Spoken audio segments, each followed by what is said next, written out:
Subscribe to my channel and press the bell icon for latest updates.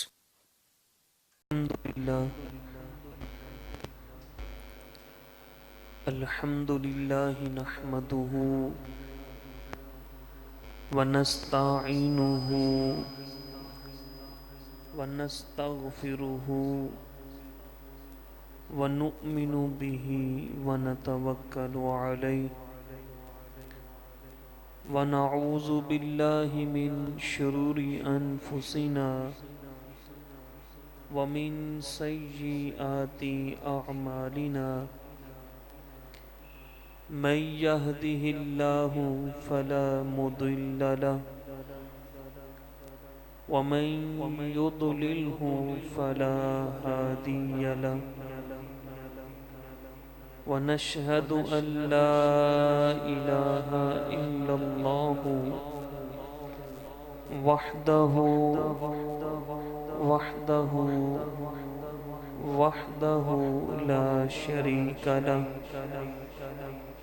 ونشهد أن سيدنا محمدا عبده ورسوله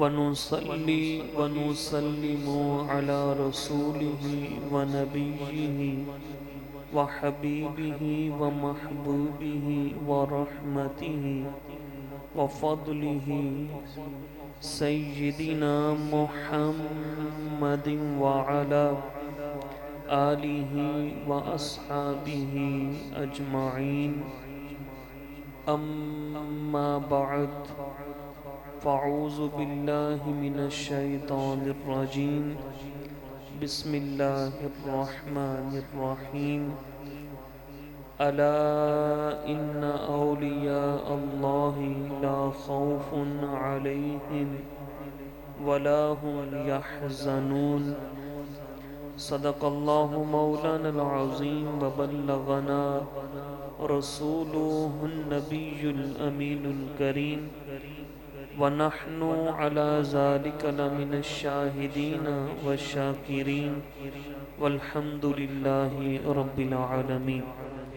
بڑی ہی محبت، الفت، عقیدت، ذوق، شوق اور انتہائی توجہ کے ساتھ نبی مکرم، شفیع معظم، جانے دو عالم، نور مجسم، جانے کائنات، آنے کائنات، رونق کائنات، وجہ کائنات، باعث تخلیق کائنات، نور کائنات، رحمت کائنات، فخر کائنات، احمد مجتبی جناب سیدنا محمد مصطفیٰ صلی اللہ تعالی علیہ وآلہ وسلم کی ذات عالی و اکمل و اعلیٰ پر درود و سلام کا نذرانہ عقیدت پیش کیجئے.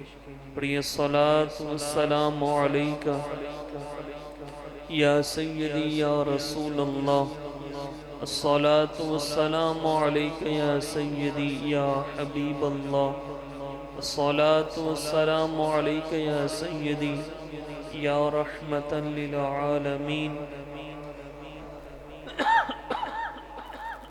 وعلى آلك وأصحابك يا سيدي يا خاتم النبيين، الصلاة والسلام عليك يا سيدي يا إمام الأنبياء والمرسلين وعلى آلك وأصحابك يا سيدي يا جد الحسن والحسين، بلغ العلا بكماله كشف الدجى بجماله حسنت جميع خصاله صلوا عليه وآله يا صاحب الجمال ويا سيد البشر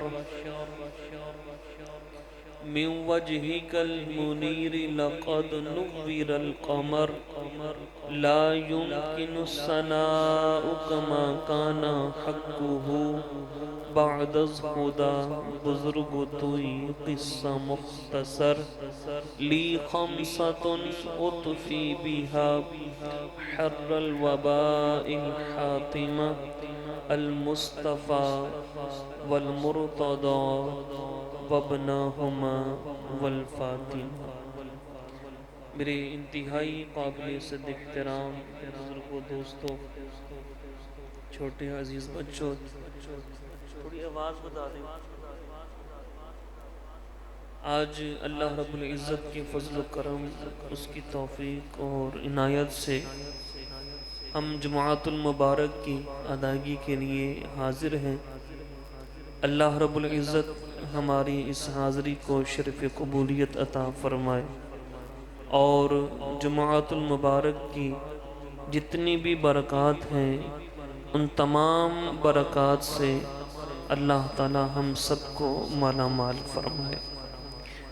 ہمارے آقا مدینے والے مصطفیٰ صلی اللہ تعالی علیہ وآلہ وسلم نے ارشاد فرمایا، صحابہ کرام کی مجلس تھی اور صحابہ کرام میرے آقا صلی اللہ علیہ وسلم کے ساتھ بیٹھے ہوئے تھے، تو فرمایا کہ جمعہ کے دن مجھ پر کثرت کے ساتھ درود و سلام پڑھا کرو، کیونکہ تمہارا درود میرے دربار پیش ہوتا ہے۔ صحابہ کرام نے آگے سے ایک سوال کیا کہ ان کے ذہنوں میں ایک وسوسہ آیا، ایک خیال آیا کہ اب تو حضور صلی اللہ علیہ وسلم بقید حیات ہمارے درمیان موجود ہیں، آپ ہمارا درود سن لیتے ہیں، جب آپ دنیا سے چلے جائیں گے، اور انسان جب دنیا سے چلا جاتا ہے اس کو دفنایا جاتا ہے، تو قبر کی مٹی جو ہوتی ہے، مٹی وہ اس کے انسان کے جسم کو کھا جاتی ہے، تو حضور کو بھی دفنایا جائے گا۔ تو اس قسم کا وسوسہ ان کے ذہنوں میں آیا، تو انہوں نے سوال کیا، یا رسول اللہ صلی اللہ علیہ وسلم کہ ہمارا درود تب آپ تک کیسے پہنچے گا جب آپ دنیا سے چلے جائیں گے؟ اس وقت بھی ہمارا درود آپ کی بارگاہ میں پہنچے گا؟ کوئی امتی آپ پر درود و سلام پیش کرے، کیا آپ پھر بھی اس کو پہچانتے ہوں گے؟ کیا آپ پھر بھی اس کا درود سنتے ہوں گے؟ اب یہ سوال کیا، میرے آقا صلی اللہ تعالی علیہ وآلہ وسلم نے اس وسوسے کو جڑ سے ہی کاٹ دیا، فرمایا ان اللہ حرم علی الارض ان تأکل اجساد الانبیاء، بے شک اللہ نے زمین پر حرام کر دیا ہے کہ نبیوں کے جسموں کو کھائے۔ نبی اللہ حی یرزق، اللہ کے نبی زندہ بھی ہوتے ہیں، انہیں رزق بھی دیا جاتا ہے۔ تو معلوم ہوا کہ یہ جو فرمانے عالی شان و ذی شان و عالی مرتبہ کہ تمہارا درود میرے دربار پیش ہوتا ہے، یہ صرف آپ صلی اللہ علیہ وسلم کی حیات دنیاوی زندگی وہاں تک نہیں تھا، بلکہ قیامت تک جو بھی آپ پر درود و سلام بھیجے گا میرے آقا اس کو جانتے بھی ہیں، پہچانتے بھی ہیں۔ کسی شاعر نے بڑا خوبصورت جملہ اسی حدیث پاک کے تحت کہا، انہیں خبر ہے کہیں سے پڑھو درود ان پر، اونچی آواز سے کہہ دیں، انہیں خبر ہے کہیں سے پڑھو درود ان پر، کہ سارے دہر کا نقشہ حضور جانتے ہیں، کہ سارے دہر کا نقشہ حضور حضور جانتے ہیں۔ جب بھی کوئی درود پاک پڑھتا ہے نا، توجہ کے ساتھ ایک دم ہوتا ہے کہ بندہ با اہتمام ہو کر درود و سلام پڑھنے کے لیے بیٹھے اور پوری توجہ کے ساتھ با ادب ہو کر پڑھے، اور گنبد خضرا کا تصور جما کر، جالی مبارک کا تصور جما کر وہ پڑھے۔ لکھا ہے بعض نے کہ پھر حضور اس کا درود خود سنتے ہیں۔ میرے آقا کا فرمان بھی ہے کہ جو محبت کے ساتھ، شوق کے ساتھ درود پاک پڑھتا ہے، اس کا درود میں خود سنتا ہوں۔ اور اگر کوئی توجہ نہیں ہے، چلتا پھرتا ہے بندہ، چل پھر رہا ہے اور چلتے چلتے وہ درود پاک پڑھ رہا ہے، اپنا کام بھی کر رہا ہے پھر بھی درود پاک پڑھ رہا ہے، بائک چلا رہا ہے درود پاک پڑھ رہا ہے، یہ بھی محروم نہیں ہے، یہ بھی خالی نہیں ہے۔ پھر اس کی ڈیوٹی لگائی جاتی ہے اس درود پاک کو لے کے جانے کی ایک فرشتے کی۔ فرشتہ اس درود پاک کو لیتا ہے اور بارگاہ رسالت میں عرض کرتا ہے، حضور آپ کی فلاں، جو فلاں کا بیٹا ہے، آپ کا فلاں امتی، یعنی نام بھی لیا جاتا ہے اور اس کے باپ کا نام بھی لیا جاتا ہے۔ حضور آپ کا فلاں امتی جو فلاں کا بیٹا ہے، اس نے آپ پر درود و سلام پڑھا ہے، آپ پر درود و سلام بھیجا ہے، تو حضور پھر درود پاک سنتے بھی ہیں اور اس کا جواب بھی دیتے ہیں۔ اور پھر جب درود پاک، پھر حضور ہمیں جانتے کہ نہیں جانتے؟ پھر اسی کے ساتھ یہ ایک اور شعر ہے بڑا خوبصورت، بروز حشر شفاعت کریں گے چن چن کر،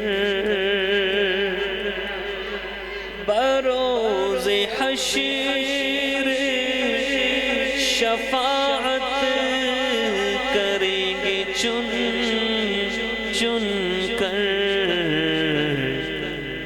ہر ایک غلام کا چہرہ حضور جانتے ہیں، ہر ایک غلام کا چہرہ جانتے ہیں، تیری عطا سے خدایا حضور جانتے ہیں۔ اللہ تعالی ہم سب کو کثرت کے ساتھ درود و سلام پڑھنے کی توفیق عطا فرمائے۔ بڑی محبت کے ساتھ ایک دفعہ پھر پڑھ لیجیے، الصلاۃ والسلام علیک یا سیدی یا رسول اللہ وعلی آلک واصحابک یا سیدی یا حبیب اللہ، الصلاۃ والسلام علیک یا سیدی یا رحمتا للعالمین وعلی آلک واصحابک یا سیدی یا شفیع المذنبین۔ آج کی جو گفتگو کا عنوان ہے وہ ولایت کے حوالے سے ہے کہ ولی کون ہوتا ہے اور کس کو ولایت ملتی ہے، ولایت کا مقام کیا ہے، اور ولیوں کے ساتھ تعلق کا فائدہ کیا ہے۔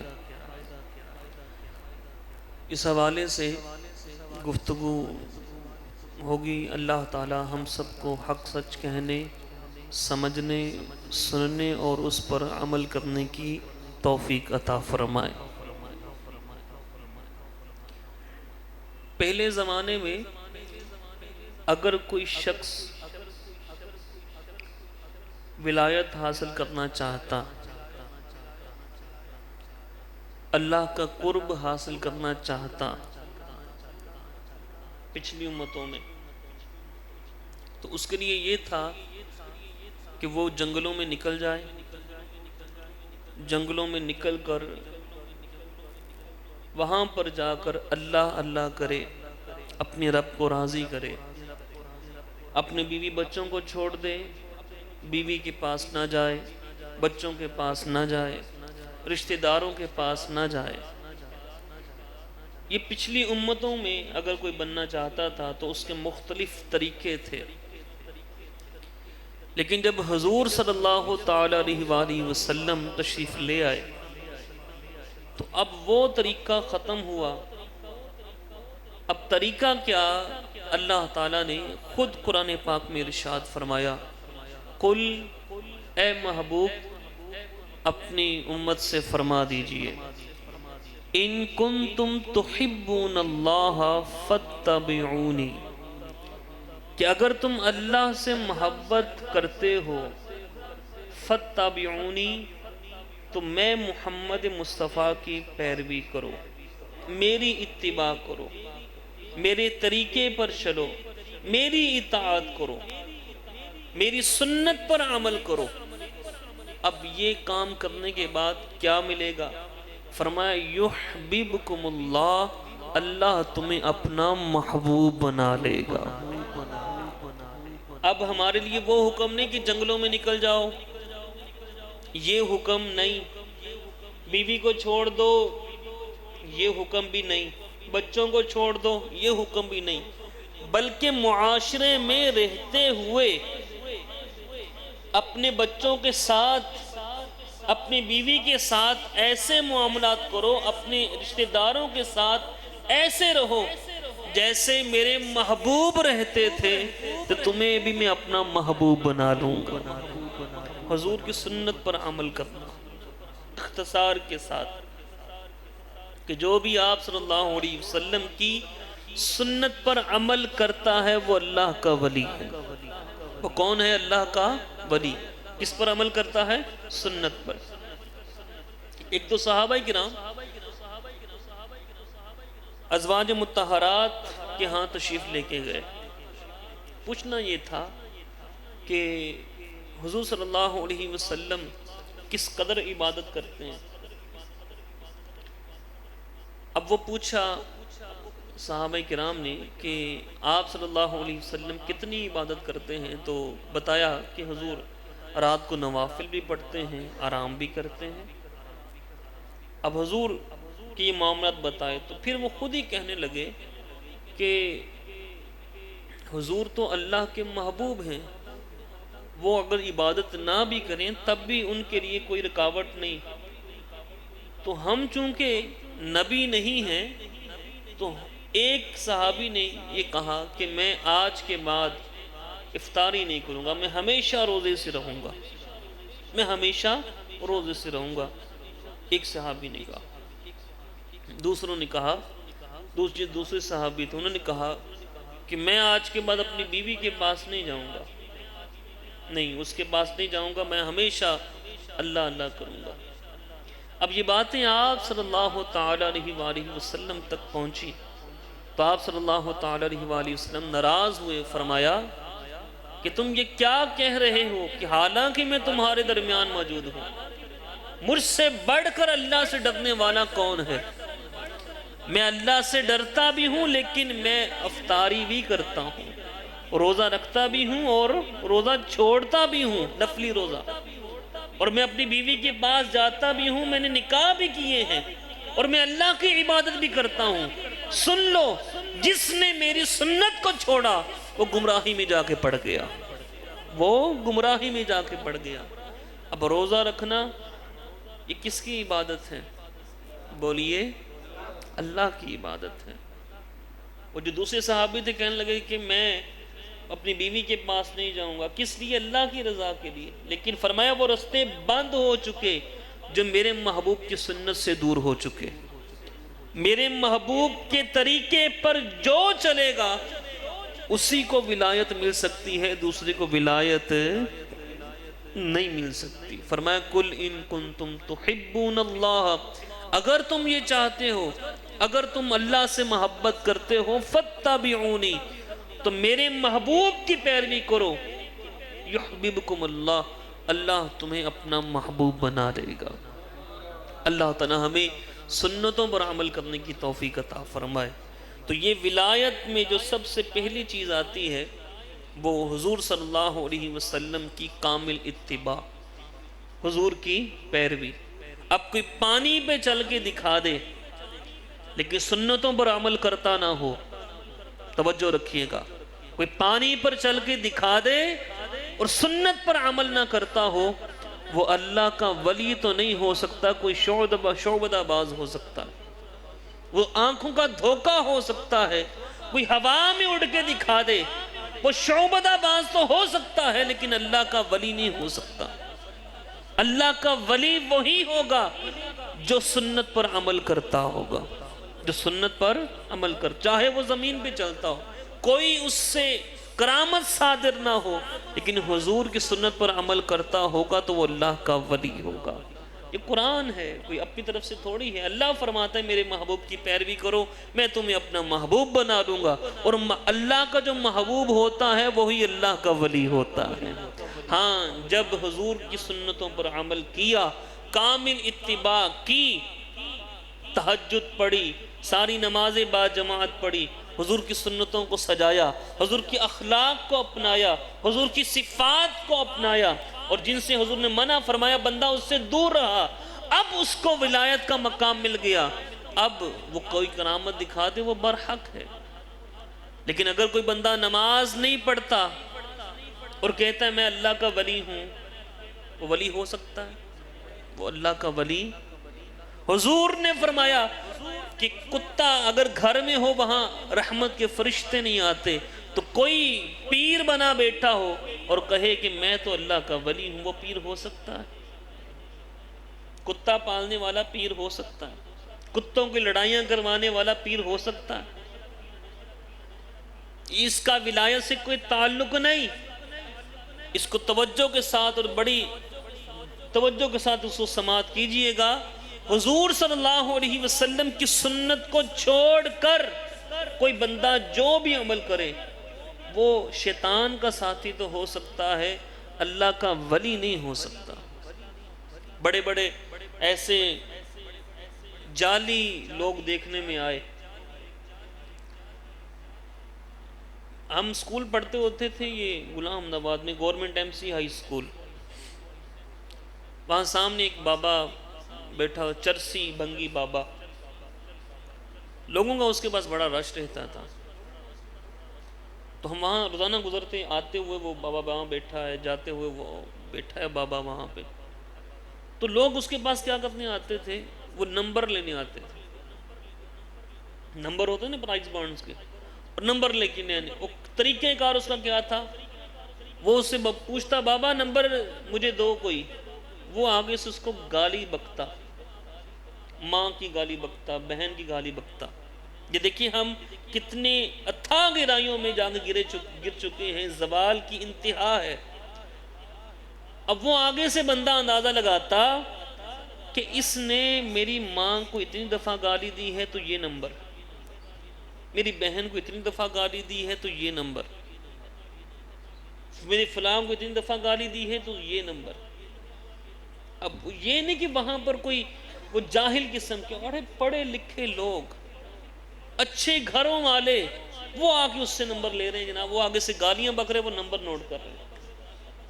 اور پھر عقائد کی علامان ملحفین، ایک تو یہ طریقے کا، اگر کوئی لگ بھی گیا، کسی کا لگ بھی گیا، وہ تو محض اتفاق نہ بھی ہو، وہ بتاتا ہو، ایسے بتاتا ہو، لیکن اس کا طریقہ درست ہوگا، یہ سنت سے دور ہے۔ میرے آقا نے تو فرمایا جو گالی بکتا ہے وہ تو فاسق ہے،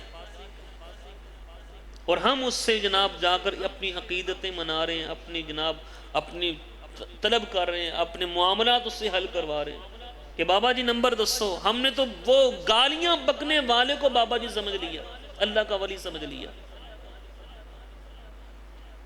کپڑے پہنے ہوئے جناب وہ لالو لال کپڑے پہنے ہوئے ہیں، تو یہ انگوٹھیاں، ساری انگلیوں میں انگوٹھیاں پہنی ہوئی ہیں، بڑی بڑی جناب وہ لٹیں رکھی ہوئی ہیں، سب سنت کے مخالف چیزیں۔ ایسا بندہ اللہ کا ولی نہیں ہو سکتا، یہ چیزیں یاد رکھیے گا۔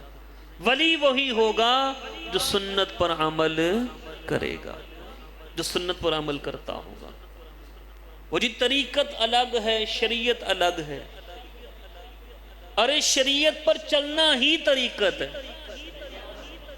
شریعت پر چلنا ہی طریقت ہے، یاد رکھیے گا۔ سیدنا جنید بغدادی سید الطائفہ، اولیاء کے سردار سیدنا جنید بغدادی رحمت اللہ تعالی علیہ، آپ فرماتے ہیں کہ جو طریقت شریعت ہے اس کی مثال ایک سمندر کی سی ہے، اور طریقت کی مثال اس میں سے ایک نہر ہے۔ شریعت زیادہ ہے، طریقت اس سے کم ہے۔ فرمایا جو شریعت پر چلتا ہے وہی طریقت کو پاتا ہے، اور جو شریعت کو اپنے پسے پشت ڈال دیتا ہے وہ کبھی بھی طریقت کو نہیں پا سکتا۔ پیر صاحب جناب آ رہے ہیں، نماز کا وقت ہوا، نماز نہیں پڑھی۔ اجے پیر صاحب نماز کیوں نہیں پڑھ رہے؟ ارے وہ تو گھر میں پڑھ لیتے ہیں۔ کیوں بھائی گھر میں کیوں پڑھتے ہیں؟ حضور نے کہاں پر نمازیں پڑھی؟ حضور نے تو جماعت کے لیے فرمایا۔ آپ صلی اللہ تعالی علیہ وسلم نے ارشاد فرمایا کہ میرا دل یہ کرتا ہے کہ میں جب نماز کا وقت ہو تو اپنی جگہ پہ کسی کو کھڑا کروں، اپنے بعض صحابہ کو ساتھ لوں، اور گھر گھر جا کر دیکھوں کہ جو نماز پڑھنے نہیں آتے ان کے میں گھروں کو آگ لگا دوں۔ فرمایا لیکن بچوں کا اور خواتین کی وجہ سے میں نے یہ کام نہیں کیا۔ حضور تو اتنا ناراض ہو رہے ہیں، اور وہ صرف جماعت چھوڑ دیں۔ کیوں بھائی جماعت کیوں چھوڑ دے ہو؟ جماعت سے نماز پڑھنا واجب، اور پیر صاحب نماز پڑھنے کے لیے نہیں آ رہے۔ پتہ نہیں گھر میں پڑھتے کہ نہیں پڑھتے۔ ایسا بندہ ولی ہو سکتا ہے؟ بولیے، ایسا بندہ ولی نہیں ہو سکتا۔ ولی بننے کے لیے شرط یہ ہے کہ جو حضور کی اتباع کرتا ہو، حضور کی اتباع کرتا ہو، حضور کی پیروی کرتا ہو، وہی اللہ کا ولی ہو سکتا ہے۔ دوسرا بندہ اللہ کا ولی نہیں ہو سکتا۔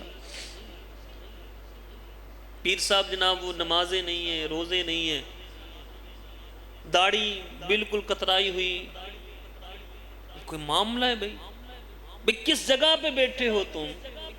کس جگہ پہ بیٹھے ہو تم؟ لوگوں کو بتانے کے لیے بیٹھے ہو، تم راہبر ہو، مصلی رسول پہ تمہاری جگہ ہے، اور تمہاری داڑھی نہیں ہے،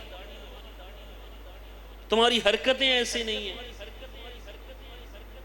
چرسی بنگی، چرس پینا، سگریٹ پینا، یہ عام اب ہمارے پیروں کا مشغلہ بن چکا ہے، عام۔ تو یہ پیر نہیں ہے، پیڑ ہیں اڑے کے ساتھ، یہ درد بن چکے ہیں یہ اہل سنت و جماعت کے لیے۔ تو ولی کون ہوتا ہے؟ جو سنت پر عمل کرے، جو حضور کی سنت پر عمل کرے، وہ اللہ کا ولی ہوتا ہے۔ ہاں ایسے بعض افراد ہوتے ہیں کہ جن کی عقل سلامت نہیں، اور وہ اللہ کی یاد میں اس قدر مستغرق ہیں کہ ان کی عقل سلامت نہیں، وہ کسی کی اس کو پہچان نہیں، وہ ہر وقت ہمہ وقت وہ اللہ کی یاد میں لگے رہتے ہیں، جن کو مجذوب بولتے ہیں۔ کیا بولتے ہیں؟ مجذوب۔ وہ ایک الگ کیٹیگری ہے، اور ان کی بیعت کرنا بھی جائز نہیں ہے۔ مجذوب کی بیعت کرنا بھی جائز نہیں۔ وہ اللہ کے ولی ہوتے ہیں، ان سے دعائیں لینی چاہیے، لیکن ان کی اتباع نہیں کرنی، اتباع مصطفیٰ کی، اتباع آپ صلی اللہ تعالی علیہ وسلم کی۔ اس طرح ایک جا رہے تھے ایک مجذوب بابا جی، ایک عورت اور اس کا معشوق لڑکا لڑکی آپس میں سیڑھیوں کے ساتھ وہ سیڑھیوں کے اوپر بیٹھے ہوئے تھے۔ تو بارش کا موسم تھا، بارش ہو رہی تھی، تو وہ جو بابا جی تھے انہوں نے وہ کھڑامے پہنے ہوئے تھے۔ کھڑامے سمجھتے لکڑی کے جوتے۔ وہ جا رہے تھے، چلتے چلتے وہ کھڑاموں سے پانی ٹپکا اور چھینٹے وہ جو لڑکی تھی اس کے کپڑوں پہ جا پڑے۔ وہ جو لڑکا تھا اس کو بہت غصہ آیا، وہ اترا اور سیڑھیوں سے اس نے بابا جی کے منہ پہ تھپڑ مار دیا، بابا جی کے منہ پہ تھپڑ دسیت کر دیا۔ بابا جی نے کچھ نہیں کہا، بابا جی نے بس ایسے اوپر دیکھا، بس اوپر دیکھا۔ یہ اللہ کے ولیوں کی شان ہوتی ہے، کچھ نہیں کہا۔ تھوڑی دیر ہوئی، وہ لڑکا لڑکی اٹھے ہیں، لڑکی کا پاؤں پھسلا، سیڑھیوں سے نیچے گری گئی، لڑکی مر گئی، لڑکی مر گئی۔ اب لڑکی مری تو وہ لوگوں نے کہا وہ جو بابا جی تھے نا انہوں نے اوپر دیکھا تھا تو بابا جی نے یقیناً کوئی بد دعا دی ہوگی. تو سب لوگ گئے بابا جی کے پاس. بابا جی آپ اس نے سے تھپڑ مار دیتے آپ نے اس کی جان ہی لے لی. کہا میں نے تو کچھ بھی نہیں کہا تھا تو آپ نے اوپر کیوں دیکھا؟ اس نے دیکھو بات یہ ہے کہ میری جوتی سے چھینٹے اڑے اس کے کپڑوں پہ پڑے اس کے محبوب کو اچھا نہیں لگا اور اس نے مجھے مارا تو میرے محبوب کو اچھا نہیں لگا. اس نے مجھے مارا تو میرے محبوب کو اچھا نہیں لگا. تو یہ تو پھر جو کیا ہے اس نے بھرا ہے. تو جو اللہ کے ولی ہوتے ہیں ان کی یہ شان ہوتی ہے جو واقعی اللہ کا ولی ہو. اور پھر حدیث پاک میں ہے صحیح حدیث بخاری شریف کے اندر نبی کریم صلی اللہ تعالی علیہ وآلہ وسلم نے ارشاد فرمایا اور فرمایا بے شک اللہ تعالیٰ فرماتا ہے حدیث قدسی ہے یہ حدیث قدسی جس کسی نے میرے ولی کے ساتھ دشمنی کی اس کے لیے میری طرف سے اعلان جنگ ہے. جس نے میرے کسی ولی کے ساتھ دشمنی کی اس کے لیے میرے خلاف میری طرف سے اعلان جنگ ہے. اور فرمایا کہ اللہ کا قرب کیسے ملتا ہے اس کو توجہ کے ساتھ سماعت کیجئے گا. فرمایا میرا بندہ جس چیز کے ساتھ میرا قرب حاصل کرنا چاہے اس ہر چیز سے مجھے محبوب وہ چیز ہے جو میں نے اپنے بندے پر فرض کی. یعنی نماز فرض ہے تو پتہ چلا نماز اگر کوئی نہیں پڑھتا تو اللہ کا ولی بولیے نہیں ہو سکتا. اللہ کا ولی ہونے کے لیے نمازی ہونا شرط ہے. یہ بعض مورثیت آتی ہے وراثت میں گدی نشینی مل گئی. باپ تو بہت اونچی شان والے تھے بہت پائے کہ اللہ کے ولی تھے لیکن آگے وہ بندہ اس کیٹیگری کا نہیں تو اس کی بیعت کرنا حرام ہے. یاد رکھیے گا اس کی بیعت کرنا حرام ہے جائز نہیں ہے. بیعت اسی کی ہوگی جو شریعت پر عمل کرتا ہوگا. وہ بندہ خود شریعت پر عمل نہیں کر رہا اس کے باپ دادا نے شریعت پر عمل کیا وہ اللہ کے ولی ہوئے لیکن اب وہ بندہ وہ تو نماز نہیں پڑھتا وہ آگے کیا رہنمائی کرے گا اس کی بیعت کرنا جائز نہیں. بیعت اسی کی ہوگی جو شریعت مصطفیٰ پر چلتا ہوگا وہی اللہ کا ولی ہوگا. فرمایا اللہ تعالیٰ فرماتا ہے حدیث قدسی ہے کہ جب بندہ میرا قرب حاصل کرنا چاہے تو سب سے زیادہ قرب اس چیز سے ملتا ہے جو میں نے اپنے بندے پہ چیزیں فرض کی ہیں. وہ نماز ہے روزہ ہے حج ہے زکوٰۃ ہے عبادات میں یہ چیزیں آ گئی. اور پھر عقائد کے اندر جو چیزیں فرض کی وہ حضور کی عظمت حضور کی عظمتوں کو مانتا ہو صحابہ کی عظمتوں کو مانتا ہو اہل بیت کی عظمتوں کو مانتا ہو اولیاء کی عظمتوں کو مانتا ہو وہ بندہ پھر اللہ کا محبوب ہوتا ہے. کیونکہ ان کو ماننا حضور کی عزت و عظمت کو ماننا یہ فرض صحابہ کی عظمت کو ماننا فرض اہل بیت کی عظمت کو ماننا فرض اولیاء کرام کو ماننا فرض. تو جو ان کو مانے گا فرمایا جو چیزیں میں نے فرض کی ہیں ان سے قرب ملتا ہے. آگے سنیے فرمایا اور میرا بندہ جب نفلی عبادت کر کر کے میرا قرب حاصل کر لیتا ہے نفلی عبادت کر کر کے فرض پورے ہو گئے فرائض پورے ہیں جماعت کے ساتھ نماز پڑھی جا رہی ہے اور حضور کی سنتوں پر بھی فرض و واجبات پر بھی عمل ہے. اب مزید قرب حاصل کرنا چاہے فرمایا پھر وہ بندہ نفلی عبادت شروع کرتا ہے. نفلی عبادت تہجد پڑھتا ہے. کیا پڑھتا ہے؟ تہجد پڑھتا ہے اشراق پڑھتا ہے چاشت پڑھتا ہے اوابین پڑھتا ہے نوافل پڑھتا ہے. فرمایا پھر وہ بندہ جب نفلی عبادت کرتا ہے تو اتنی نفلی عبادت جیسے جیسے بڑھتی جاتی ہے فرمایا اسے میرا قرب مل جاتا ہے اسے میرا قرب مل جاتا ہے. اور فرمایا جب اسے میرا قرب ملتا ہے تو میں اس کی آنکھ بن جاتا ہوں جس سے وہ دیکھتا ہے. میں اس کی آنکھ بن جاتا ہوں. یا اولیاء کرام کے جو تصرفات ہوتے ہیں ایسے نہیں ہوتے وہ اولیاء کرام ہوتے ہیں، وہ اللہ کی نفلی عبادت اتنی کرتے ہیں کہ پھر ان کو یہ مقام ملتا ہے کہ وہ اس آنکھ سے نہیں دیکھتے بلکہ وہ اللہ کی قدرت سے دیکھتے ہیں کہ میرا مرید اگر سینکڑوں میل بھی دور ہے وہ پیر وہاں آ کر بھی مدد کر دیا کرتے ہیں۔ یہ حضور صلی اللہ علیہ وسلم نے فرمایا کہ اللہ فرماتا ہے کہ جب وہ نفلی عبادت کرتا رہتا ہے یہاں تک کہ اس کا یہ مقام میں اس کو دے دیتا ہوں کہ میرا نور اس کی آنکھ میں چلا جاتا ہے تو میری قدرت سے وہ دیکھتا ہے، پھر وہ دور کو بھی دیکھ لیتا ہے، قریب کو بھی دیکھتا ہے، وہ دیوار سے دوسری چیزیں بھی دیکھ لیتا ہے، وہ قریب کو بھی دیکھ لیتا ہے، وہ دوسرے شہر میں بھی دیکھ لیتا ہے، قریب میں بھی دیکھتا ہے۔ کیوں؟ اس لیے کہ اس کی آنکھوں میں اللہ کا نور سرایت کر چکا ہے۔ یہ حدیث قدسی۔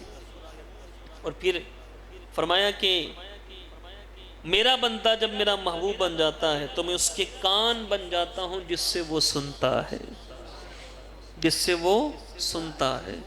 ہم یا غوث اعظم کیوں کہتے ہیں؟ غوث اعظم یا داتا گنج بخش علی حجویری اولیاء کرام کو کیوں پکارتے ہیں؟ ہمارا یہ نظریہ ہے کہ وہ اللہ کی عطا سے سنتے ہیں، وہ اللہ کی عطا سے سنتے ہیں، اور سنتے کیسے ہیں کہ انہوں نے اللہ کی عبادت اتنی کی ہے کہ ان کے کانوں میں اللہ کا نور سرایت کر چکا ہے، اب وہ دور سے بھی سنتے ہیں، نزدیک سے بھی سنتے ہیں۔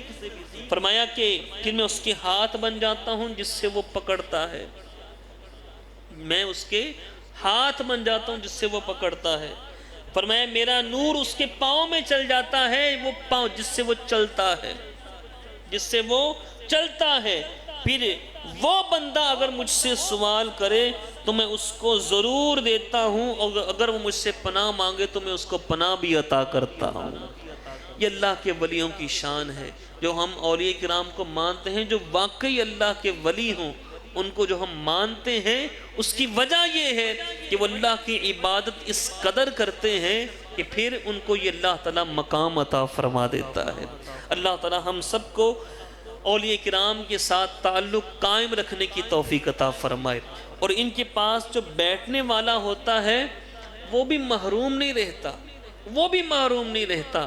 سیدنا جنید بغدادی رحمت اللہ تعالی علیہ کا زمانہ ہے، ایک آدمی اس کو لوگ شقی کہتے ہیں، ارے بدبخت ہے وہ بندہ، بدبخت، وہ بازار میں جا رہا ہے، لوگ شقی کہہ رہے ہیں، ارے وہ دیکھو بدبخت جا رہا ہے، وہ دیکھو بدبخت جا رہا ہے، وہ اپنے گھر میں واپس آ رہا ہے، لوگ اس کو بدبخت، اتنا ذلیل آدمی، اتنی اس کی ذلت کہ بچے بچے کی زبان پر شقی، بدبخت وہ اس کو کہا جا رہا ہے۔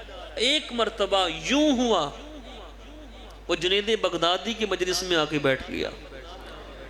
جنید بغدادی اللہ کے ولی ہیں، ان کی مجلس میں آ کر بیٹھ گیا۔ اب جب مجلس ختم ہوئی وہ اٹھ کے واپس گیا تو کسی نے بازار میں کہا وہ دیکھو شقی جا رہا ہے، بدبخت جا رہا ہے، تو حاطف غیب سے آواز آتی ہے، نانا اب اس کو بدبخت نہ کہنا، اب یہ بدبخت نہیں بلکہ میرے جنید کے پاس بیٹھ کر خوش بختوں میں شامل ہو چکا ہے۔ تو اللہ کے ولیوں کے پاس جو بیٹھنے والا ہوتا ہے وہ بھی محروم نہیں رہتا۔ حدیث پاک میں اللہ کا ولی ہر وقت اللہ کا ذکر کرتا ہے، اللہ کا ذکر۔ نبی کریم صلی اللہ تعالی علیہ وآلہ وسلم ارشاد فرماتے ہیں، بخاری شریف کی حدیث پاک ہے، فرمایا کہ اللہ تعالیٰ کے کچھ فرشتے ایسے ہوتے ہیں کہ جو ذکر کی محفلوں کو تلاش کرتے ہیں، ذکر کی محفلوں کو تلاش کرتے ہیں، پھر جب ان کو وہ والی محفل مل جاتی ہے تو وہ فرشتے اس محفل میں آ جاتے ہیں۔ اب جب محفل میں آ جاتے ہیں تو اپنے پروں سے اس محفل کو ڈھانپ لیتے ہیں، اللہ کی رحمت برستی ہے، اللہ کی رحمت خوب برستی ہے۔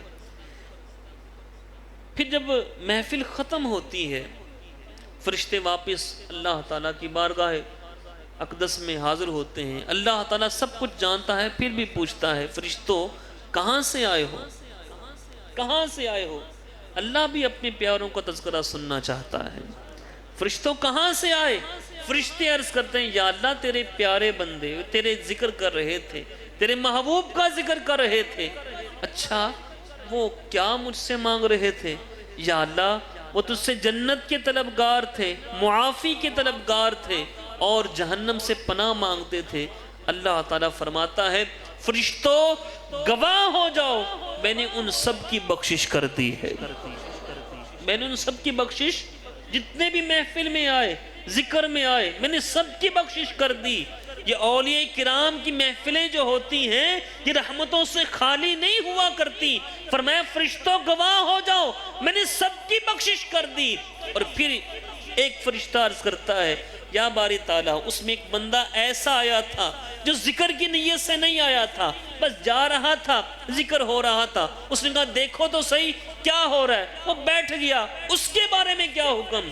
فرمایا یہ جو اللہ والے ہوتے ہیں اتنی برکتوں والے ہوتے ہیں کہ یہ جو بھی ان کے پاس کسی بھی نیت سے آ کے بیٹھ گیا، فرمایا میں نے اس کی بھی بخشش فرما دی ہے، میں نے اس کی بخشش بھی فرما دی۔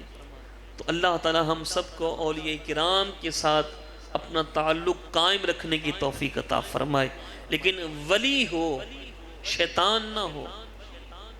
ولی ہو، بولیے شیطان نہ ہو، اور اللہ تک پہنچانے والا ہو۔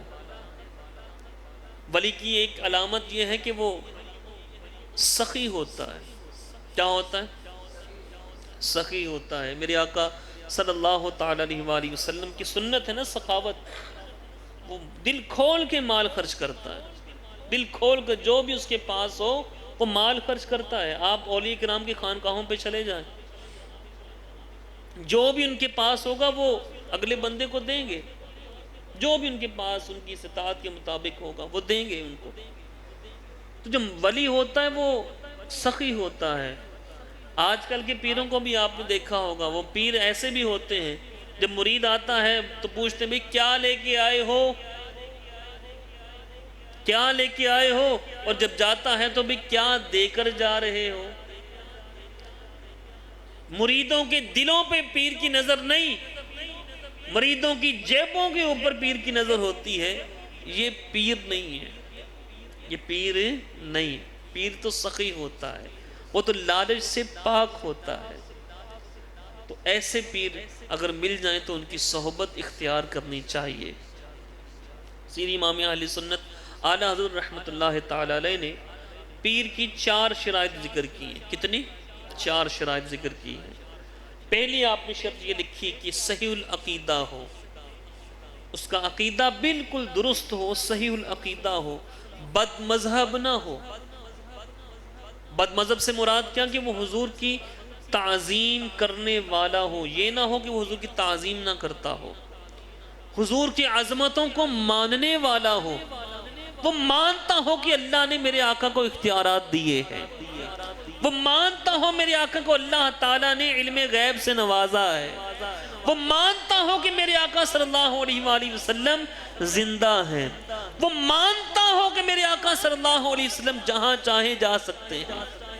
فرمایا یہ صحیح العقیدہ، حضور کی عظمتوں کو ماننے والا ہو، یہ پہلا عقیدے کے اندر۔ پھر صحابہ کی عظمتوں کو ماننے والا ہو، اور یہ پچھلے جمعہ بھی غالباً پچھلے 2 جمعے اسی موضوع پر گفتگو ہوئی تھی، صحابہ اور اہل بیت کرام کی آپس میں محبت پر۔ اب صحابہ میں مراتب ہیں، کیا ہیں؟ بولیے، مراتب ہیں صحابہ میں۔ یہ میں آپ کو اہل سنت و جماعت جو عقیدہ حضور سے صحابہ کو ملا اور صحابہ سے ہم کو ملا وہ میں آپ کے سامنے پیش کرنے لگا ہوں۔ پورے صحابہ میں نبیوں کے بعد اور رسولوں کے بعد سب سے افضل ابو بکر صدیق ہیں۔ کون ہیں؟ ابو بکر صدیق۔ ان کے بعد فاروق اعظم، ان کے بعد عثمان غنی، ان کے بعد مولا علی۔ یہ ترتیب ہے۔ اب اگر کوئی شخص یہ کہتا ہے کہ مولا علی افضل تھے، وہ مولا علی کی نہیں مان رہا، جو مولا علی کی نہ مانے وہ پیر ہو سکتا ہے؟ بولیے، وہ پیر نہیں۔ ہم تو مولا علی کے پیچھے ہیں، ہم تو مولا علی کے پیچھے ہیں۔ امام باقر، یہ امام زین العابدین کے شہزادے، امام زین العابدین یہ امام حسین کے بیٹے امام حسین، امام باقر فرماتے ہیں میں نے اپنے ابا جان امام زین العابدین سے سنا. امام زین العابدین فرماتے ہیں میں نے اپنے ابا جان امام حسین سے سنا. امام حسین فرماتے ہیں میں نے اپنے ابا جان مولا علی سے سنا. مولا علی فرماتے ہیں میں نے رسول اللہ سے سنا. سلسلہ تو الذہب کہلاتا ہے. یہ سونے کی لڑی، سونے کی لڑی. یہ کیا فرماتے ہیں؟ کہتے ہیں حضور نے فرمایا کہ ابو بکر سے بڑھ کر اس کائنات میں نبیوں اور رسولوں کے بعد کوئی افضل نہیں ہے. امام باقر خود فرما رہے ہیں، امام جعفر صادق فرماتے ہیں، حضور کی احادیث مبارکہ. تو اب اگر کوئی اس کے خلاف عقیدہ رکھے وہ صحیح مسلمان ہوگا؟ تو وہ بندہ ولی نہیں. ولی وہی ہوگا جو ابو بکر عمر کو افضل مانے گا. ان کی فضیلت بتاؤں؟ اللہ اکبر. میرے آقا صلی اللہ تعالی علیہ وآلہ وسلم کی حدیث پاک ہے، فرمایا جس نے فرمایا کہ مجھے ابو بکر اور عمر، مجھے ابو بکر اور عمر کو ایک ہی مٹی سے پیدا کیا گیا. آواز کام آئی میرے بھائیوں. فرمایا مجھے ابو بکر عمر کو ایک ہی مٹی سے پیدا کیا گیا. اتنی فضیلت ہے جناب صدیق اکبر کی، فاروق اعظم کی. تو ان کو افضل ماننا یہ اہل سنت و جماعت کے عقائد میں شامل ہے. تو اب اگر کوئی مولا علی کو افضل مانے ان سے، مولا علی کا چوتھا نمبر، سب سے افضل صدیق اکبر، پھر فاروق اعظم، پھر عثمان غنی، پھر مولا علی. جیسے میرے آقا نے ترتیب بتائی، جیسے خلافت کی ترتیب آئی، افضلیت بھی اسی اعتبار سے ہے. اچھا یہ تھا صحابہ کرام سے بھی تعظیم، صحابہ کی تعظیم بھی اور اہل بیت کی تعظیم بھی ضروری لازمی. اولیاء کرام کی تعظیم بھی کرتا ہو یہ بھی ضروری ہے اور لازمی ہے. کوئی ولیوں کو نہ مانے اور یہ کہے جناب وہ داتا صاحب جانا شرک ہے، خواجہ صاحب کے مزار پہ جانا شرک ہے، بابا صاحب کے مزار پہ جانا شرک ہے، وہ ولی ہو سکتا ہے؟ نہیں. اولیاء کرام کی تعظیم یہ لازمی. میرے آقا، یہ حدیث پاک میں، بخاری شریف کی حدیث پاک، میرے آقا صلی اللہ تعالی علیہ وسلم نے ارشاد فرمایا جس کسی نے میری کسی ولی کے ساتھ دشمنی کی، اللہ فرماتا ہے میری طرف سے اس کے خلاف اعلان جنگ ہے. تو اللہ اس کے خلاف تو اعلان جنگ کر رہا ہے.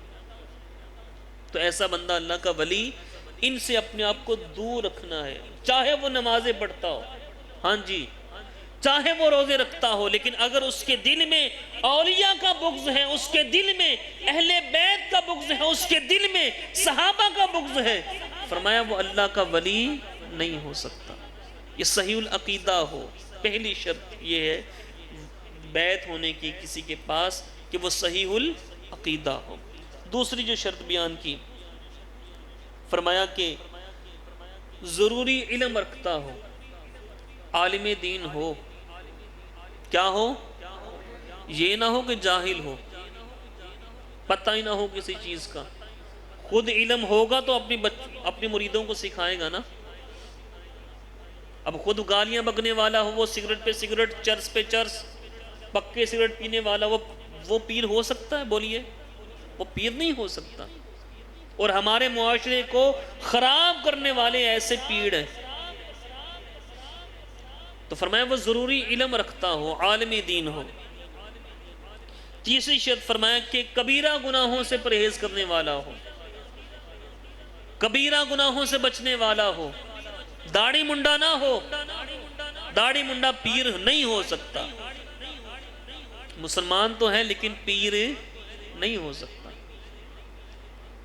اور چوتھی شرط فرمایا کہ اس کا جو سلسلہ ہے وہ حضور تک متصل ہو، یعنی جس سے اس کو خلافت ملی، اس کے بڑوں کا سلسلہ نسل در نسل حضور تک پہنچتا ہو.